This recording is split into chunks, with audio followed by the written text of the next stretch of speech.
Bonjour Gilles. Bonjour. Donc tout d'abord, toutes mes félicitations à l'occasion de la naissance de votre petit garçon. Et ma première question concerne votre choix de l'Ukraine comme destination de la GPA. Donc pourquoi en fait vous avez fait ce choix et pas un autre? Ah, il faut que j'aille vite parce qu'une GPA, c'est toujours une longue histoire. J'ai épousé une Africaine, je suis français. Elle avait besoin d'un dos d'ovule en France. Malheureusement, à cause de la législation française, il fallait qu'on trouve une donneuse noire qui n'ait pas d'hépatite. Hein. On n'a pas pu trouver en France. En plus, les donneuses ne sont pas rétribuées. Donc on a eu des donneuses bénévoles, mais qui avaient de légères traces d'hépatite, comme beaucoup d'Africaines. Donc on était obligé ensuite d'aller à l'étranger. Nous sommes allés toujours pour des fécondations avec don d'ovules. Nous sommes allés en Espagne, nous sommes allés aussi au Cameroun, où cela commence à se pratiquer. Mais le temps se passait, aussi l'argent tournait sans résultat. Et bon, alors que je vieillissais, ma femme m'a dit « Gilles, c'est le moment, maintenant il faut que tu te décides. Il n'y a plus que la GPA. » On a fait le tour, il fallait trouver un endroit qui soit accessible financièrement et sérieux. Hein, donc accessible financièrement, c'est l'Europe de l'Est pour l'instant. Si on exclut certains pays qu'on connaît moins bien en Asie. Et aussi le sérieux parce que biotex.com offrait une solution contractualisée. Un contrat, c'est quelque chose qu'on signe, qu'il faut absolument respecter, parce que si je fais une erreur ou si je ne respecte pas le contrat, il y a des pénalités. Mais en échange, si moi je fais mon travail, la clinique fait son travail, la mère fait son travail, et tout se passe très bien. Et ça s'est très bien passé.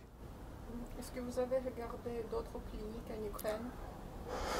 Non, très honnêtement, on est tombé sur celle-ci, ça nous a semblé convenable, donc on y est allé au début sans trop de références. Hein. C'est ensuite que je me suis aperçu que ça allait pas trop mal, et même bien. Oui, très bien.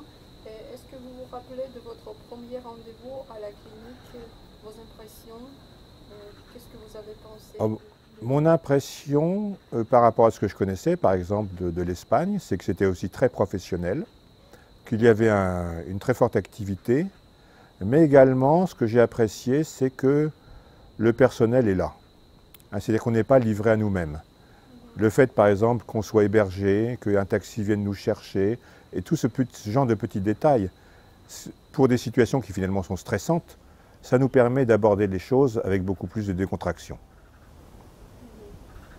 Donc, passons à votre mère porteuse. Vous l'avez rencontrée lors de son échographie de 12 semaines, c'est Oui, ça? nous l'avons rencontré, et puis même, on ne savait pas très bien si c'était autorisé ou pas, mais on a pris contact directement, parce que c'est une personne très intéressante. Il faut bien voir aussi que comme on est en Ukraine, ma femme est noire, on nous a dit s'il faut une donneuse noire, ça va prendre très longtemps. On sait bien que pour ces histoires-là, très longtemps, parfois, c'est jamais. Hein.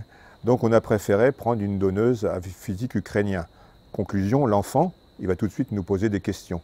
Donc on était très content d'avoir une mère porteuse sympathique avec laquelle on puisse rester en contact, de façon à ce que quand l'enfant nous posera des questions, il n'aura qu'à aller sur WhatsApp, hein, et puis ils pourront dialoguer. Enfin, dans la mesure où il connaît un peu le russe. Et vous êtes venu à plusieurs échographies à Kiev? Je suis venu à plusieurs échographies, seul au début parce que ma femme était encore en Afrique, ensuite avec elle, ensuite c'est elle qui est venue. Donc les liens se sont tissés, c'est surtout ma femme qui a tissé les liens avec la mère porteuse. Moi, l'homme, il est toujours un peu plus réservé. D'accord. Donc l'accouchement de la mère porteuse s'est passé à Kirovograd, Oui, hors Kiev, parce que c'est prévu par votre c'est contrat. prévu par un contrat. On a choisi un contrat d'un prix modique, hein, en se disant, nous, on n'a pas besoin de beaucoup de confort. Et puis l'idée derrière, c'est que si ça marche bien, un enfant tout seul, c'est pas assez.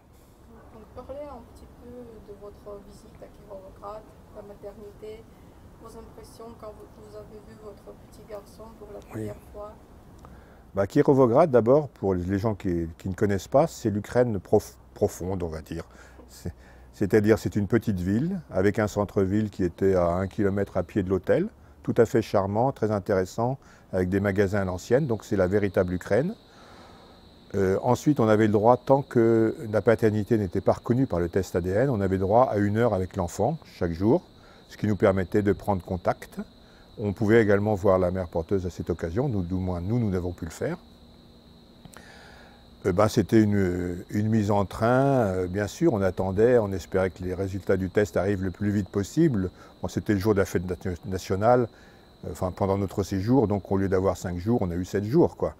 Mais ça s'est bien passé. Et là aussi, c'est toujours le taxi qui vient vous chercher, donc il y a un encadrement qui est toujours présent. Bien sûr, on n'avait pas besoin d'interprète quand on était à la clinique avec l'enfant, à la maternité, parce que le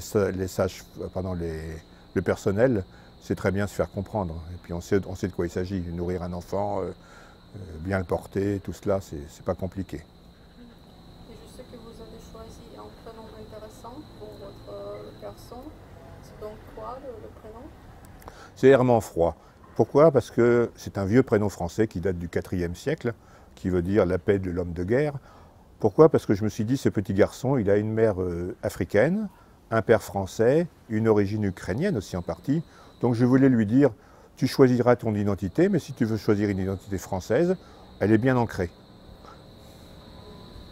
Voilà, donc quand vous êtes revenu à Kiev, la procédure de préparation du dossier pour l'ambassade a commencé. Vous avez souhaité un laissez-passer ou un passeport? Pour l'instant, j'ai demandé le laissez-passer. Bon, j'attends encore. Si je n'ai pas la réponse demain matin, je téléphone. Ça devrait bien se passer, puisque c'est un délai dont on m'avait dit 4 jours. Apparemment, ça approche plutôt la semaine. Mais ce n'est pas un problème. Et puis, au risque, même si c'était en retard, il faudrait juste décaler un peu un billet d'avion. Ce n'est pas des choses qui doivent nous inquiéter. Depuis que l'enfant est là, j'avoue que...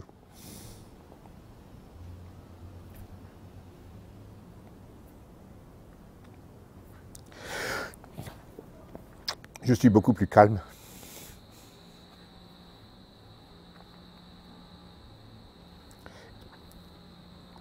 Et tous les petits problèmes qui me gênaient n'existent plus.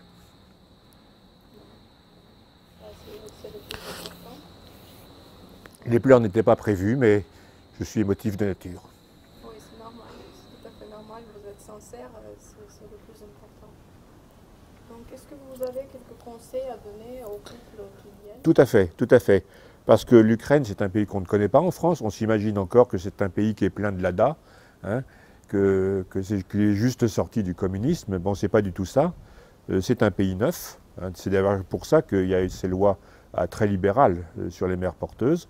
C'est un pays où il y a des riches et des pauvres. Il ne faut pas se cacher que si on peut venir ici également, c'est parce que le niveau de vie n'est pas très élevé, ce qui explique la qualité de l'encadrement qu'on a eu, aussi bien par le personnel de la clinique, et puis également le choix de la mère porteuse.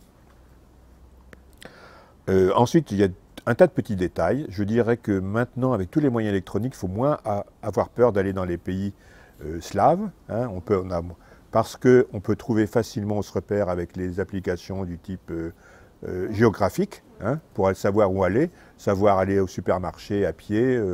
On peut également prendre des taxis avec l'application de type Uber. Bon, c'est pas toujours parfait, on n'arrive pas toujours à se retrouver, mais c'est très facile.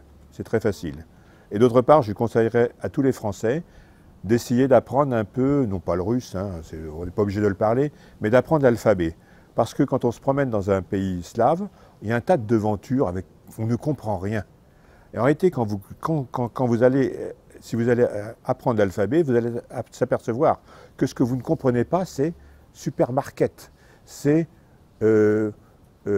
notarius, notaire, que des choses c'est afto pour l'auto, que des choses qui se repèrent. Donc si vous faites ce petit effort, vous ne serez plus illettré. Vous ne serez plus que semi-illettré parce que ce n'est pas en quelques jours qu'on peut vraiment déchiffrer tout ce qu'il y a autour de nous. Donc je dirais, il faut y aller, c'est beaucoup plus simple qu'on ne croit. D'abord, il y a le fait qu'on est bien entouré par la clinique, et d'autre part, avec tous les moyens modernes et un petit peu d'effort personnel, vous vous trouverez très bien en Ukraine. Et côté documents, qu'est-ce qu'il faut d'un couple pour redémarrer le programme? À côté documents, Acte de mariage? Ah oui, excusez-moi. Il faut être de préférence, il faut être un couple constitué. Il faut également que l'un des deux puisse donner son ADN, que ce soit la mère ou le père. Il faut également avoir la somme d'argent qui est prévue, hein, puisqu'il y a un contrat, on ne rigole pas avec ça. Compter un peu plus pour faire les allers-retours, pour accompagner la mère porteuse lors des échographies, parce que si la mère porteuse est bien accompagnée, elle sera heureuse, l'enfant sera mieux, tout se passera bien. Hein, et on n'est pas obligé d'être là à chaque fois ou d'être là tous les deux, mais c'est bien d'établir un contact. Donc il faut prévoir un peu plus pour ça. Pour le reste, il n'y a rien de spécial. Et quand vous serez en Ukraine, d'abord vous êtes nourri, logé, et ensuite le petit superflu, pour tout ce qui est produits courants, est très bon marché pour les Européens de l'Ouest. Par contre, tout ce qui est produits importés, des trucs à la mode qui viennent de l'Ouest, n'y comptez même pas, c'est pas mieux que chez nous.